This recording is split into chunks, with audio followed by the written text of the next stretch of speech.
Hello everybody and welcome to this first event hosted by Jersey's new Women's Parliamentary Caucus. It is fantastic. Oh, amazing.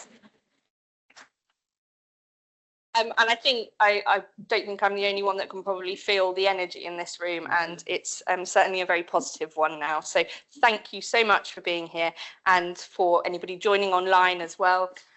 Thank you for tuning in. My name, for anyone who doesn't know me, is Deputy Lucy Stevenson, and I'm the interim chair of the caucus. And I say interim because obviously we do have an election coming up in a couple of months' time. And really it's going to be for the next States Assembly to shape their caucus and how they want it to work for them going forward. And that includes how it will be led and how it will run going on. Also, although it's me stood up here today, I'm not the only one who's been involved in getting it to this point, and there are a lot of people spanning, I think, more than one political term, certainly two, it could potentially even be more than that, who have been involved. So thank you very much to them as well. A couple of housekeeping matters before we really get underway. As I say, we are live streaming to those who are joining online. The cameras kind of capture this part going forward. So if anybody really doesn't want to be on the camera and is in that area, then maybe just see if you could swap with somebody else. We're not expecting a fire drill. If it goes off, we're all going to follow the officers downstairs and out into the Royal Square. So since the first woman was elected, Ivy Forster, elected to this States Assembly in 1948, more years have passed than we've had women elected to this assembly. And back in 2019, when the island celebrated 100 years of the first women getting the vote in the island, there'd been a total of 45 women states members in that time, and that compares to a total of 344 men over the same period. Obviously, that number has increased, which is positive. At the last election, we had a record number of women elected, and we now have 43% of the total assembly are women. So that's obviously positive. But when we look around today, those of us in here, I think we might just be about at the number of women ever in Jersey's history who've ever been elected to serve in the States Assembly. And actually, I think that really kind of puts it into perspective when you think about it. Obviously, that's just numbers, though. It's about a lot more than just numbers. It's about how those women who are elected can be as effective as they possibly can be once they're in the States Assembly. And it's about getting to a place where gender doesn't get in the way of being as effective as you can be. And that's really where a caucus comes in. The caucus has been set up following recommendations made by the Commonwealth Parliamentary Association following a gender-sensitive Parliament assessment in 2024. And I'm going to read the next bit because this is kind of the key principles behind why the caucus has been set up. So it will serve as a platform to support, empower and advocate for the interests and advancement of women parliamentarians and provide a supportive space to share challenges faced by women in politics, regardless of their political positions. It's a parliamentary body made up of serving states members, and a lot of the work will go on behind the scenes amongst that group of people, whoever it is in the future. But we don't exist in isolation, and it's really important that as elected members, we are constantly engaging with and reaching out to the community. And we are better parliamentarians when we do that.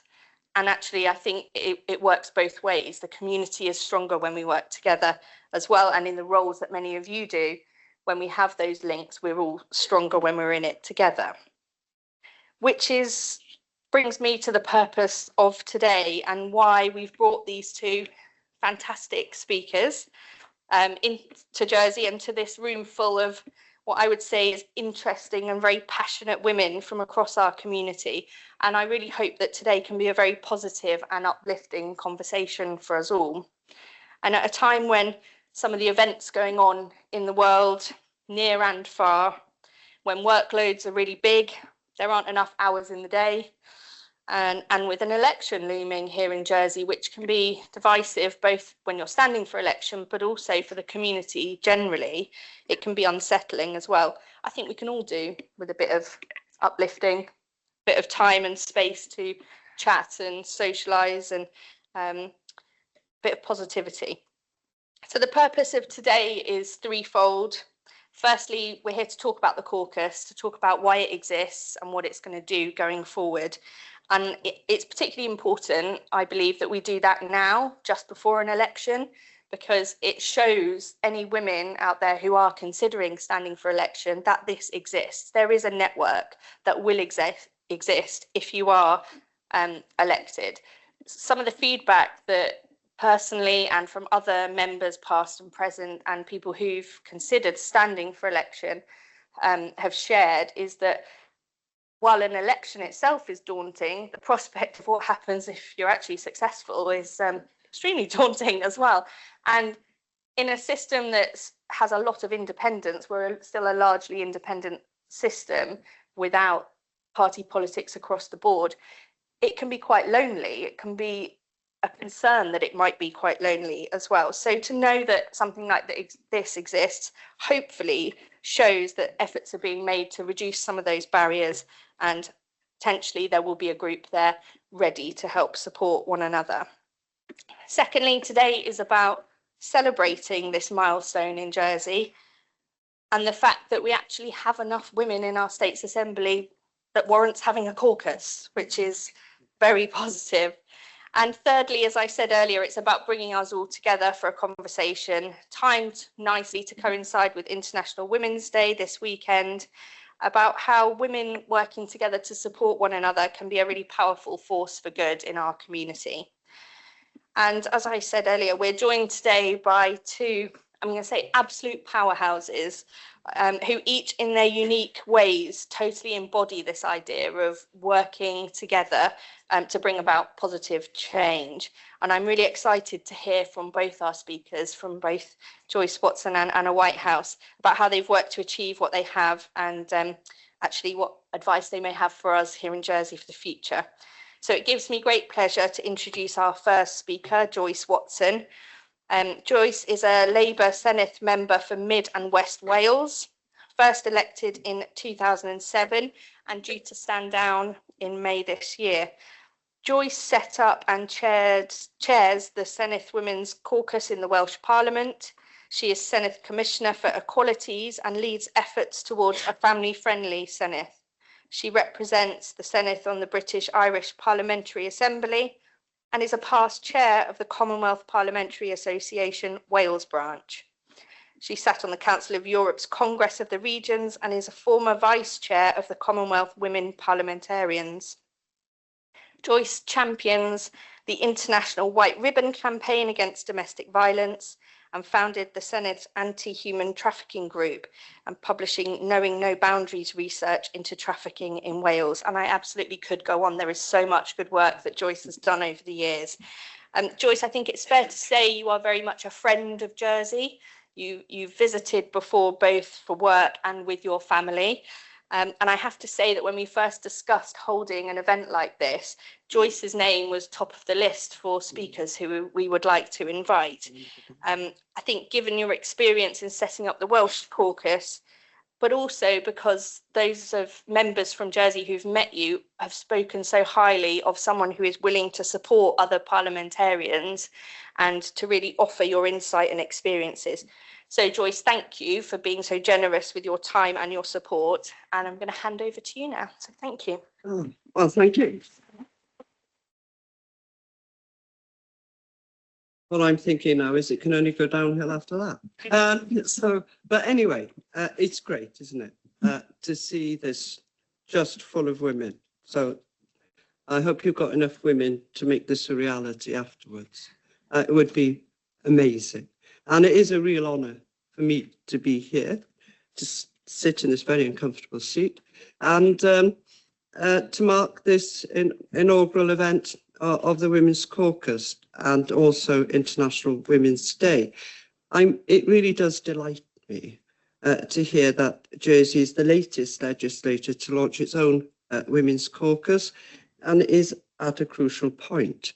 Our experience in Wales has been that having this space for women does add value, and that women can share their experiences in a forum where they feel able to do that, where there's no threat to them, and where they can be honest with each other. Those issues then come through in a gendered lens, and that has to be a positive. I, as you heard, was first elected in 2007.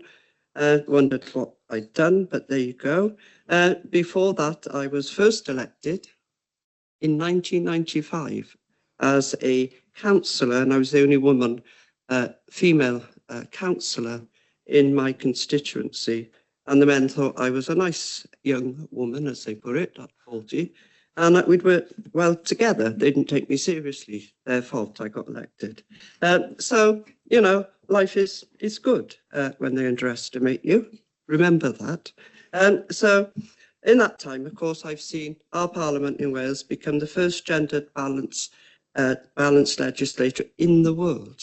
And, you know, that figure, unfortunately, is falling. But that didn't happen by chance. You know, people think, oh, what an amazing thing. No, it happened because my party, the Labour Party, when we had this new slate of 40 seats that nobody could claim were theirs, decided that we would choose candidates equally. And you would have constituencies paired together, and they would have to choose a man and a woman. The times I've been asked for the unfairness about women occupying those seats, I could write a book on. Yet the process was identical for both men and women. So the result was, because we knew we were going to win most of the seats at that time, we had high numbers of women in. The pain, I can still feel it. So we have at the moment 43% of our members in the Senedd who are women. But a lot of those, like me, are stepping down. So, in fact, we've got 3 weeks left to sit. But we will be electing more members at the next election, and we'll be using a new voting system. So our numbers are going up from 60 to 96. And it will be interesting to see how that shapes out. I don't know how many of those, of course, are going to be women. But what I do know is there's a women's caucus in place to support those women as they come in the door. And I also, as it's been mentioned, lead the Senedd Family Friendly and Inclusive Parliament Review. I've been working on that over the last year on top of everything else. We launched it this week. And the idea of that is to put in place, beyond the Women's Caucus, a system that welcomes women, recognises that very often they are the carers, whether that's for their children or wider members of their family, and also that they just might have other issues. So, and I know that Jersey is now looking at the impact of family-friendly legislation, and that is critically important. And it does speak to some of the similarities between our legislatures as we make a conscious effort to focus on the inclusivity and representation. And of course, we're all inspired by the CWP's recommendation to undertake that gender-sensitive Parliament audit. And I know that that has led to your caucus. It is important. If anybody thinks it's not important, I can tell you it is important. I'll reveal why in a minute. But it's important that we take ourselves seriously. It's really important that we put our arms around each other, metaphorically speaking, so that we understand the challenges, but we support each other with enthusiasm, regardless of party, and we are a party system. So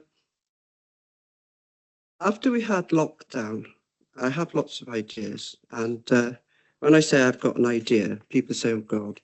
I thought, because we'd had lockdown, we'd had an election in the middle of it. Women hadn't met each other. You know, they'd been elected in a space where they didn't even know each other, hadn't had a conversation. So I just announced, I just sent an email around, quite frankly, saying we were going to have a women's caucus dinner. And I set it up and then became the chair. But I did have the support of the presiding officer and the commission, which is our corporate body. And we did then officially have a women's caucus in 2023. It wasn't that we hadn't had one, we had one, but because of COVID, as I said, and other things, you know, it sort of petered out, really. So there we are. So we had, we do host events, we do invite people in, we do have guest speakers, and we did have an event of You Belong Here, and it looked exactly like this, because that's what we did. We invited everybody, every woman in on a Saturday morning, and they were in sitting in our seats. All women members of the Senedd are by default members of the Women's Caucus, and we have a steering group which is made up of all parties. And we do have cross-party support, and our meetings do attract representation from all the recognised party groups in the Senedd, as well as government ministers and the presiding officer. The dedication and buy-in from our members is what adds that value to the work that we can do, because it is really important. And our vision as a parliamentary caucus is one of a gender equal and fully inclusive Wales, where everyone is empowered to engage. And we work to bring together women members of the Senedd from all parties to work across party lines and promote support women's participation in politics. There's an agreed responsibility amongst us for us all to work within our political parties and our spheres of influence, because I know you don't have that many parties here, one I think at the moment, but you have spheres of influence to advance the mission. Having agreed the vision and mission, that's a handful, isn't it? It's helpful for focusing our meetings, because you do have to have a focus. So we have achieved quite a lot in 3 years. We've hosted unforgettable events on the Senedd estate, which I mentioned earlier, connecting young women with experienced politicians. We've held workshops for those starting on their own political journey, because it is daunting. And it speaks to our responsibility as elected members to lift up the next generation of women politicians in our community. And we've spoken many times as a group about our own responsibilities within our party structure to advocate for women candidates and for our candidate lists to be representative, and challenged each other and parties to do better. Sometimes that looks like sharing good practice, because we have it from our own parties, or acknowledging where we have room to learn from others, because we don't know it all. And that sharing of knowledge is really important. If you don't do that, you're simply just dismissing other people's life's experience, and you can't work effectively if you do that. We do, as a caucus, and I'm in the ruling party, we still lobby government ministers, and the members of our caucus, we do hold cross-party debates. We did the first of its type last year, International Women's Day. We agreed a theme, and all the parties agreed the theme of ending violence against women, and we pushed our government into doing those things that we've been asked by our communities that we serve as a collective, that they wanted, and it was really great. It was historic, actually, because you never had an all-party debate before where everybody was going to agree, because we'd already done the work in the caucus and we'd already listened to the women in our communities to reflect that. So that was really something else. But we have developed into a space where we harness our political power, because it's about having that power as a collective. And we've worked on all the issues that affect women right across Wales. We do have that very safe space for consulting with women members of the Senedd, and it didn't exist before. That's the thing to remember here. You know, this is new ground, but it's essential new ground. It's so, so important. And supporting each other, regardless of your party or affiliation, is really important. So what have we achieved apart from that I just described, that first debate? We have covered a range of topics, and they are brought forward by the issues of the day. And one of those issues won't be new to you, it's not new to anybody, were the concerns and calls for action from members over their experiences, unfortunately terrible experiences, on social media, and their safety and the monitoring of it. So in that safe space, and this is why we'll keep coming back to a safe space that the caucus provides, the women were felt able, if you like, to share that experience in a way they couldn't have anywhere else, really, within the Parliament. And we realised that something had to be done about it. You couldn't carry on like this. And so we called in the parliamentary security officials, because we do have those, called in the local police force, and we wanted to know what they were going to do to help us to be protected. And we also looked into parliamentary best practice. And as a consequence of all that work, and I have to say some resistance, fair to say that, we now do have a social media monitoring scheme, which is on a trial basis for now, that members of our caucus are part of that trial. And what that does, and it's not unique to us, it happens in Scotland and happens in Westminster. Our social media would have been monitored by us. It would also be monitored by our staff. Some of the things on there are very unpleasant, very distressing for your staff, if not for yourself. And this system takes that away from any of us. And that monitoring is done by a system that is recognised. And there are certain thresholds that once they are reached, they are outside of the law and can be and are reported. So that monitoring will identify those, and those issues will be dealt with. And whilst it's a negative, and I don't want to bring this place down, it's also a positive that you're being protected, that you know that that system's in place.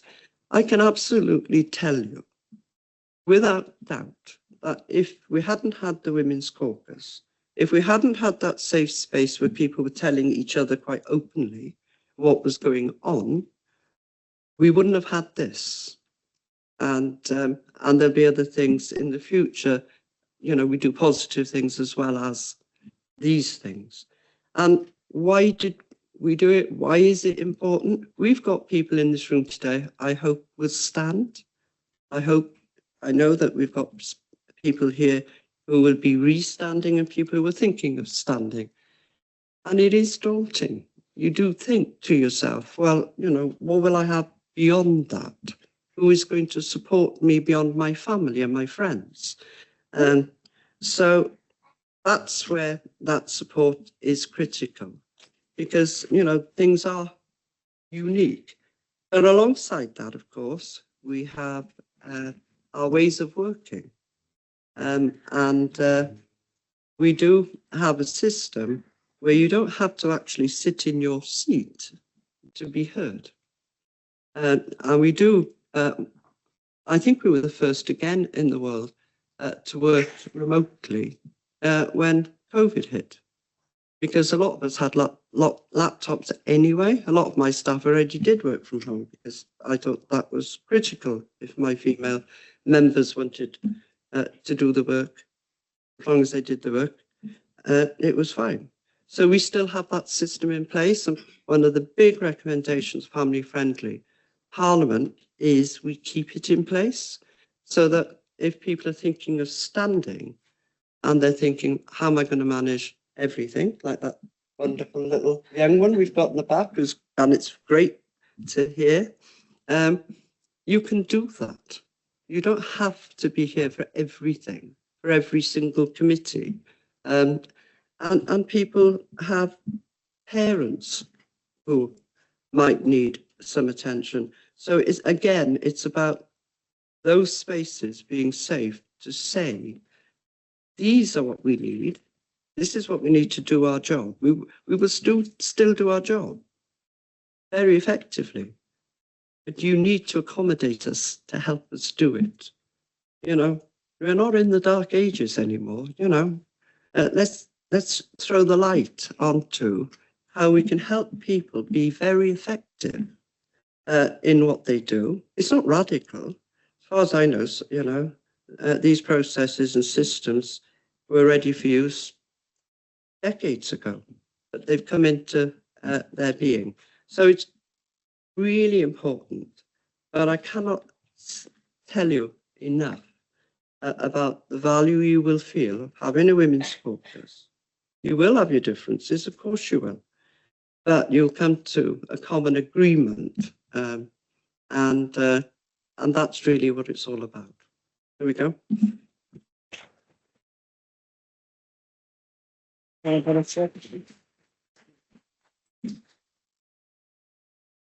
Thank you so much, Joyce. And I had in my notes that I was to write down a couple of key takeaway points to summarise, but I don't really know where to start because there's so much that we can learn from you and take from that. So thank you very much, Joyce. I'm now delighted where you swap your waters around. Apologies for the having to swap the seats up there for the microphone. To introduce our second speaker, Anna Whitehouse. Anna is a journalist, Sunday Times bestselling author, Heart Radio presenter, podcaster and campaigner. Having been included in the Independent's most influential women list of 2023 and amassing a social media following of almost 500,000 followers on Instagram alone, Anna actively uses her platform as a positive force for good, to ignite change and to speak up on subjects that often impact women's lives. She's best known for her Flex Appeal movement that has shone a light on the need to implement flexible working for all across the UK. I have to admit that this morning I had a little bit of a fangirl moment when I met Anna for the first time, given that I am one of those 500,000 Instagram followers and have been for a number of years. So apologies for that, Anna. But I don't think we can underestimate the power that seeing someone like Anna speak out as she does and to confront issues that others may not feel able to talk about or may shy away from talking about, and the power that has. And certainly I would say it's given me confidence and inspiration in the past to try to channel some of that energy into my own work. So I think it's hugely fitting to have you with us here today, Anna, as we explore these subjects around effective campaigning and women working together for positive change. So thank you very much for joining us. I'm gonna sit down, I think, for this bit. Yeah. If it feels right or wrong, I'll stand up. So we're going to have a chat and then we'll have some questions afterwards as well. So Anna, can we start at the beginning? Can you tell us a bit about yourself and how you came to be what I think I've seen you describe in interviews as something of an accidental campaigner? Yeah, well, first of all, I just want to say happy International Women's Week. It's so energizing having so many women together. And I don't think you realize how much you need it until you are in a fairly previously male-dominated space sitting in the matriarchal throne. I'd also like to preface it before I get into my story that I'm running on 1 hour's sleep. Because I have a 17-month-old and 4 other children. And I think it's important to recognize the sleep deprivation that I'm turning up today, not just as a speaker, but predominantly as a mother. And the two sit side by side and very present today. So there's no apology for that, just a recognition that I might ask you to repeat a question. But the story, my story, began when I set out into the world, as I think each and every one of us have probably been told at some point. My parents said, you can do anything, you can be anyone. And I did my GCSEs, I did my A-levels, I did my law degree, and I went out to do my mini pupillage on Devereux Chambers on Chancery Lane. And I saw a pattern, a blueprint, which was the QC at the time, his pupil was his son. And I then looked in all the courts where I was shadowing the QC. I couldn't see women beyond the age of 30. And at that point, I remember thinking, I know I want to have children. I know I want to have babies. And do you know what? I think I want to question a system that's maybe excluding mothers before I go into it and become part of that blueprint. So even before I started campaigning, I had curtailed my own career. And I think as many of us have done, we have sort of tiptoed around, we've stepped back, we're told to lean in, stand up, use our voices. When you have children, the working world is not set up for us to do that. So before I'd even got into campaigning, I'd stepped back from the career that I wanted. And I have to say, when the flexible working bill went through, which has been everything I've worked for in the last decade, the women by my side, they were 4 of the top employment barristers, all women in the UK. And they had all walked through what I think all of us can only imagine have experienced, the separation anxiety when you drop your child off at nursery, the pain that sits with you between that 5 minutes of having to stand up, step up for what you believe in and leave your child behind in doing so. So yeah, I began my fight really at that juncture, I think, on a human level.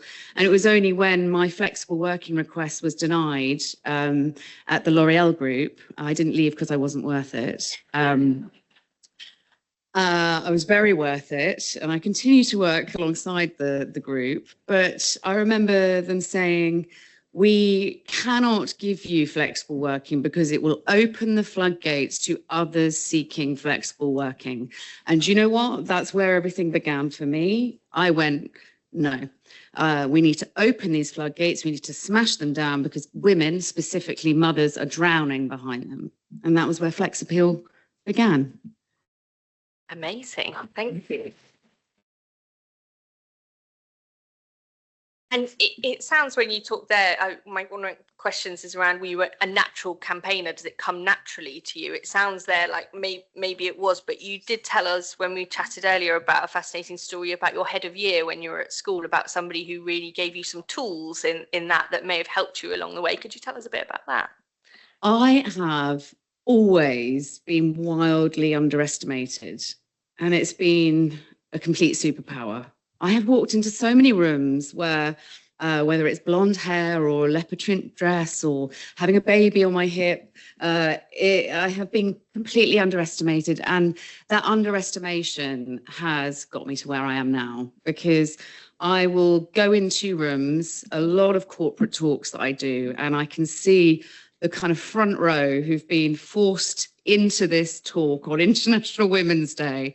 I couldn't do them this year. I was like, I'm coming here. I need to come to a safe house. I can't be wheeled out. I can't be wheeled out for one day of the year that corporates decide to talk about the women.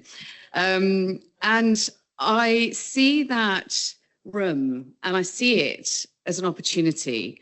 Because when you're underestimated, you can really go quite far. And often in those moments, a whole room, often of men, looking at me going, what have you got to say?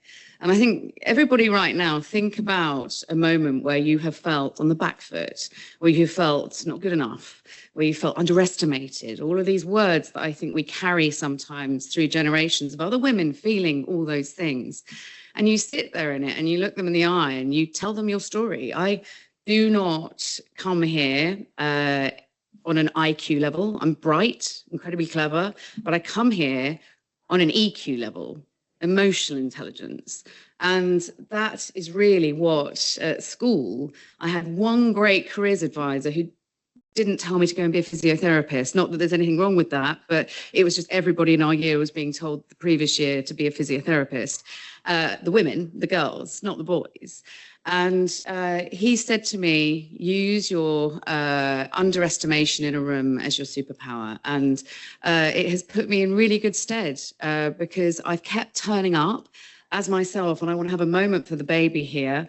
I love that you have brought your baby here. I love that we are a group of women wrapping our arms around other women, different ages, different groups of women. I mean, the best behaved baby I think I've ever experienced, because if I brought mine in here, she'd be putting her finger in sockets, live sockets. But yes, I think it's also realizing you don't need to man up. I've never manned up. I've never had to shout in a room to be heard. If you have somebody who's speaking quite bullishly over you, I've put a placeholder in that conversation. I've interrupted them gently so they come to me next. There's different ways of speaking up and being heard without shouting over someone. So yeah, I've never manned up. I'm womaning up. Nice, I like it. And so putting your head above the parapet, it's not an easy thing to do. Can you tell us a little bit about how that experience has been for you? How have you navigated that? I think something Joyce said that I think we all have a fear of is the minute you speak up, historically, social media wasn't there, you know, almost ready for the witch hunt. And I'm really sad to say that I had an opportunity when I had my second baby to have a segment on LBC. And it's quite teary saying it to a group of women, but I think this is where, if we don't share our experiences of where we've stepped back and silenced ourselves almost, we can't step forward together. And I didn't take it because at the time I was postnatally depressed. I was at my lowest I've ever been. And I didn't think I could take an internet's worth of voices criticizing my every move. And so I step back, and I'm in a room today telling women to step forward, to step up. But I don't think unless we recognize where we've had to step away from opportunities, where motherhood has completely derailed us. I'm Dutch, and I had one baby in Amsterdam. To give you context to how other countries hold mothers, I had what was called a kramzorg, a maternity nurse, for 10 days. Not my mother-in-law telling me how to parent, a woman who was equipped to help me. She helped me hold the baby. She helped me breastfeed. 10 days. She told my partner to get with the program. She was like, yeah, she's feeding, you feed her, you know, and I had support in those 10 days in Holland. And you know what? I had no postnatal depression, no pregnancy anxiety. And the reason the Dutch invest in women in those 10 days is because, do you know what? It costs them less on antidepressants and anxiety meds in the long run. You're making a saving. I came to the UK. I was perfed out. I barely had my stitches done and was going, where's the roadmap? And I had postnatal depression. And the way I wasn't held second time round meant that I said no to that LBC opportunity, meant I didn't feel I was capable of stepping up and standing up. But I have kept going because rooms like this, women here have held me and gone, no, you can do that. We'll find another way. When Whitehouse shut the door in my face, I was talking about flexible working before, when people thought it was the equivalent of a ping pong table in reception, you know, oh, we'll add that to the canteen, list of things to do. Whitehall said no, flexible working is just a little bonus ball. It's an extra, fluffy little extra from this fluffy woman. And I went to the Senedd because I thought, do you know what? Scotland, they banned smoking in pubs and clubs, and then the UK did. So why don't we pivot here and go to the Senedd? And Joyce remembers me coming in, giving evidence, and suddenly, within seconds, Whitehall opened their doors to me because they didn't like me scampering around elsewhere because they thought she might be onto something. So I suppose what I'm trying to say is when you do step back sometimes in moments where through pregnancy anxiety, separation anxiety, postnatal depression, just existing sometimes, getting out of bed, there are women around you who are there to hold you and lift you up and help you perhaps pivot to a point where I'm now sat next to Joyce, who remembers that evidence session and how that changed the course of Flex Appeal and changing that flexible working bill. I didn't go through, I went to the side and went up. Thank you. And obviously we're here talking about a women's caucus today, and you've started to talk about it there, about focusing on how women can work together to support one another. What networks, you spoke about the 4 lawyers in your Flex Appeal, what other networks have you reached out to, and have they been formal ones? Have you had to go out and seek them, or if they happen naturally? And then also, have you seen yourself doing it for others as well? So I think the biggest success story of Flex Appeal was when I started just knocking on doors. And the first door I knocked on was the NHS, because I thought, if people are saying no to me, that flexible working can't work, public sector, private sector, the first place they go to is the frontline NHS nurses. You can't do it in A&E. So I thought, well, let's go to A&E. Let's go to Birmingham Women's Hospital, which was our first pilot for Flex Appeal. And I reached out to one of the matrons and I said, do you have 20 minutes for me to talk about a different way of working with your nurses? Because they were struggling with staff retention. The NHS was on its knees. Flexible working is free. I said, just give me 20 minutes. And we piloted at Birmingham Women's Hospital something called ward-led rostering. We did it for 3 months, and all that meant was the nurses determined amongst themselves their staff rota.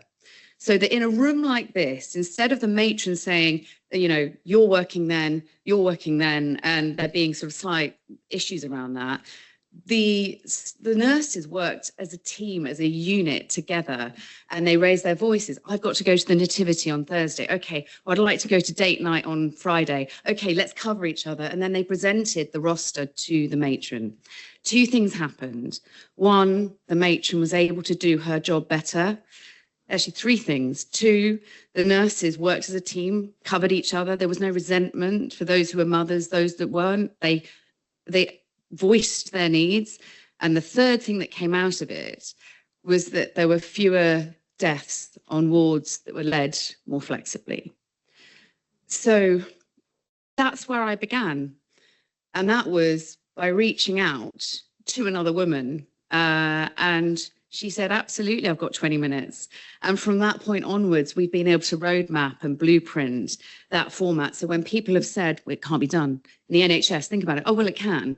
You know, open your mind. Flexible working doesn't mean working from home. It doesn't mean compressed hours specifically. It doesn't mean job shares. It means flexibility of mind, flexibility of how can we retain these brilliant women, because it's women that are being hemorrhaged here in terms of talent. So in terms of networking is, again, don't underestimate the women right in front of you.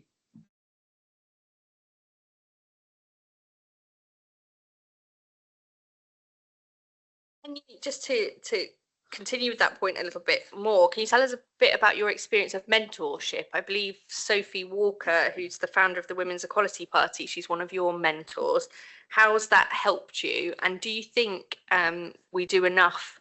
Or do women support women enough, or could we be doing better? Yes, so huge shout out to Sophie Walker, she was the former leader of the Women's Equality Party. And she said, I think you're going to need me. And I think that's a very simple phrase to use, but it was really profound and impactful for me because I did need her.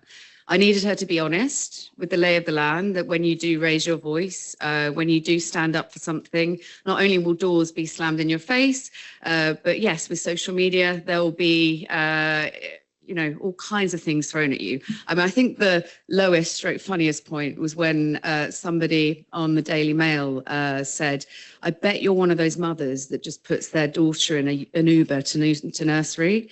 And I was like, I would if they'd take her. 100%. But, it ranged from that to death threats. From one extreme to the other. And we're not taught how to navigate that. And so Sophie Walker, again, coming back to don't underestimate how much it impacts someone reaching out to them, how incredible it is to be in this room. And it's something I noticed the second I walked in, not just here, but out there, was how many women in this room were owning what they were doing, fully owning it with their voice, with their bodies. And I think it's Tracy LeBrock. Where's Tracy LeBrock? Oh, she had to go. Okay. Tracy owned within 1 minute that she was the youngest woman or person to be elected, right? Ever to be elected. And it was said with shoulders like straight up. It was said in a way that made me feel immediately that I could own my achievements. And so I think sometimes mentoring isn't in an hour a week talking to somebody who's been through it before. It's in punctuation points, in how we are with each other. It's in conversations. It's a quiet lifting, not just a huge moment and investment of time. It can be fleeting. And so in that minute with Tracy, I felt she advocated for herself, which meant I can walk into a room and do the same for me. And so I think, again, don't underestimate your power in rooms and how you can punctuate a room full of women with your own strength, your own achievements and your own accolades. Excellent, thank you. I think you started to touch on some of the maybe negative aspects that you've encountered with speaking out, but is there also a personal cost to campaigning? Sometimes campaigns can be all consuming almost, can't they? Does that have a personal cost? And I think we were discussing earlier about the pressures that women particularly have to do everything all of the time at 100%. What's your thoughts on that? I think often when you're in the campaigning world, the words don't befit the reality. So you've got an iceberg, and the top of it are words like maternity discrimination, flexible working, discrimination more generally. And you hear these words, but you don't see the personal, coming back to EQ, the personal collateral damage of those things not happening. So for me, I spoke to the CEO of Coutts Bank, white collar, very male dominated, and he's a father of 4. And he said that he simply sat down his 40-strong team and asked each and every one of them, gave them 10 minutes, what is the rub in your day?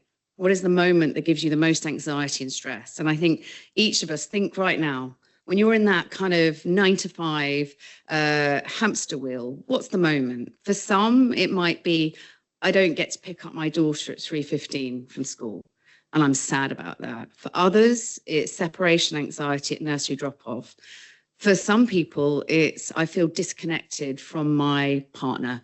The human collateral damage of inflexible working. And a picture was starting to be painted. And so he heard all these things and he put everybody in a room, again, like this, coming back to the NHS example, ward-led rostering, and everybody talked about the rub in their day. And they worked together to work flexibly over the next 3 months. Within 3 months, productivity within his department had gone up 30%.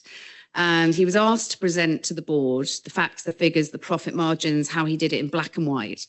And what he led with was a photo of his secretary who had become engaged to her husband, her boyfriend in the time. And he said, I did it for the human. I did it for the human side of this. Now, My very personal experience is that inflexible working has come at a cost to my marriage. I'm divorced. No one talks about that. The fact that we're not seeing each other, we're not connecting with each other. I'm consumed with work. I feel like I'm failing at home, I'm failing at work consistently. It comes with separation anxiety. I need an extra 5 minutes in the morning to settle my daughter, but I don't have that because I've got a call at X, Y, and Z. The moments, I think, they're not the big grand moments. They are the moments where I was profusely apologizing to everyone. 4:59 p.m., I would apologize for leaving a meeting. I was contracted to 5 p.m. I was paid to 5 p.m. I'm so sorry, I've got to leave. I've got to go and pick up my daughter from nursery. I'd get onto the tube. I'm so sorry. I've got to get on this tube, pushing myself on, praying there weren't leaves on the line, praying that there were no issues. I'm so sorry. As I got to nursery pickup, I'm late. And then the final person I was saying sorry to was my daughter, who sat there with Bambi eyes, teary Bambi eyes, a Paw Patrol backpack on, who didn't understand why I was saying sorry. And in that moment, I remember thinking, I'm not going to apologize anymore for something that isn't my fault. It's not my fault. It's not your fault. The system is completely stacked against us. And so that was really where it began for me, was I'm not saying sorry anymore, because I cannot expect my daughters to say sorry again and again for something that's not their fault.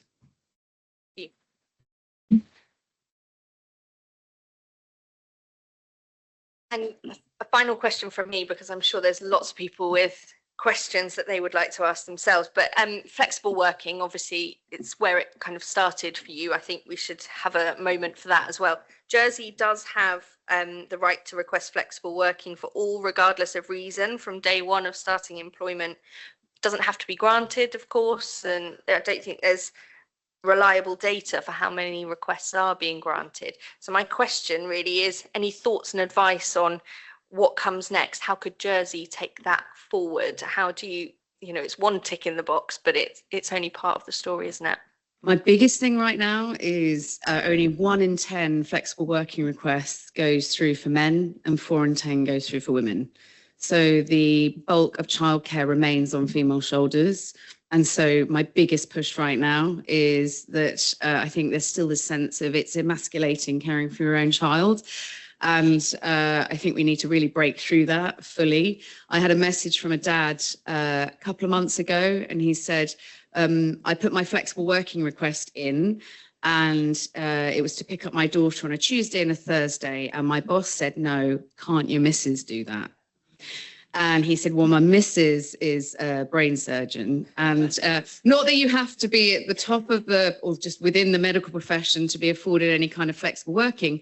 And I was going to say the unconscious bias is real. No, it's conscious bias. It is conscious, and it's happening right in front of us.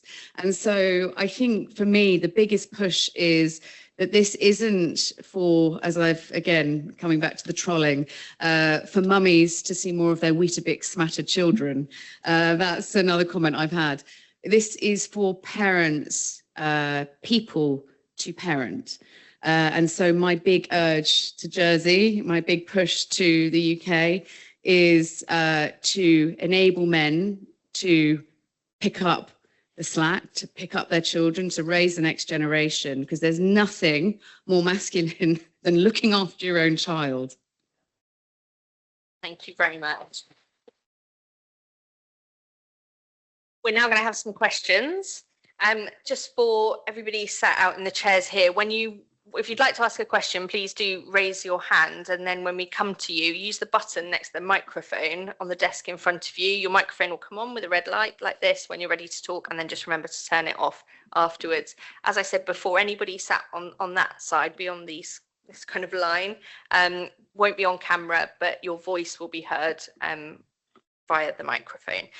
So we will open it up. Does anybody have any questions they would like to share? Well, yeah, you kick off, Louise. I do have one ready whilst everyone's gathering their thoughts. And I was really interested in some of the language being used by both of the speakers. And I think, Joyce, you mentioned that phrase, women having their arms around each other metaphorically. And Anna, you used the, I can't unhear this now, the matriarchal throne. That's gonna stay with us now.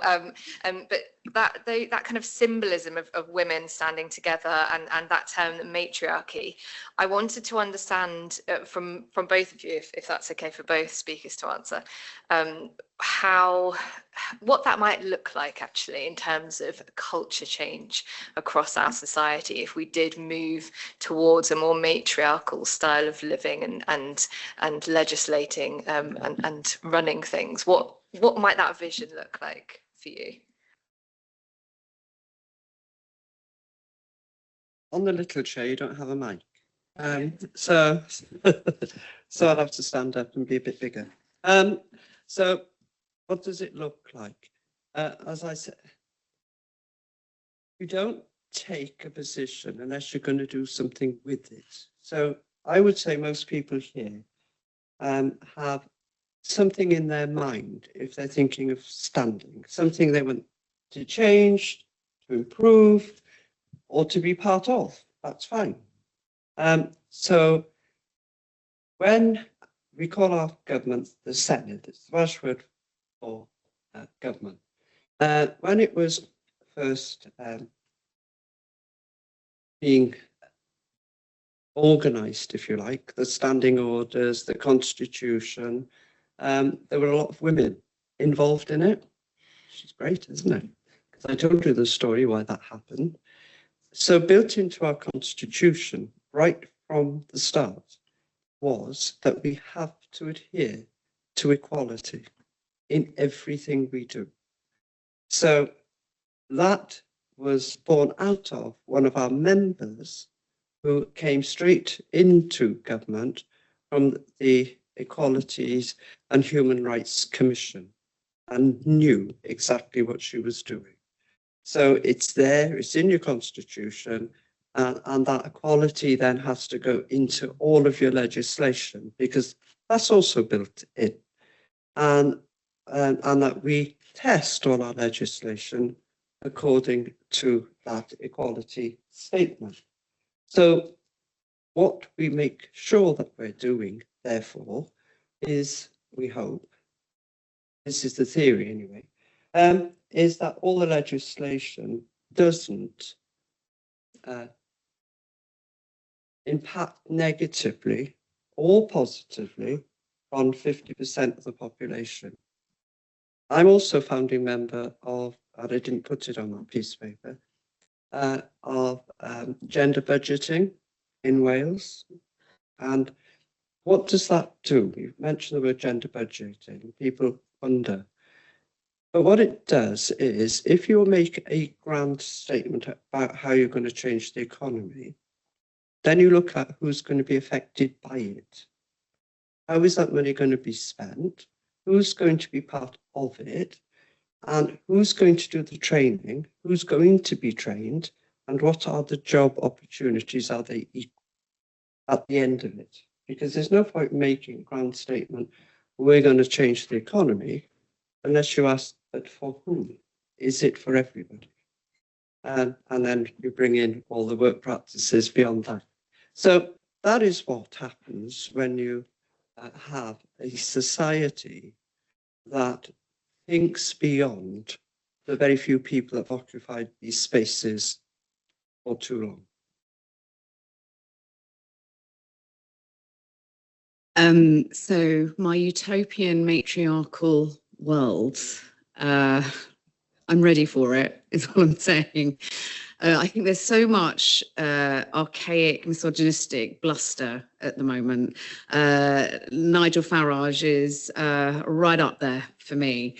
And I think it comes down to the research I'm about to launch this week. You're the first to hear about it, called Unhappy Mother's Day. And it's not to put a negative spin on mothering, it's the most privileged job role that's unfairly remunerated in the world. It's an utter privilege to be a mother, and I've gone through recurrent miscarriage, so I know how much of a privilege it is. But through our campaign, Unhappy Mother's Day, the issue we have is that the matriarchal society cannot thrive because childcare costs are extortionate, because flexible working is still a bit cloak and dagger, because men aren't being afforded flexible working, and because right now we have reform saying things like working from home needs to be banned.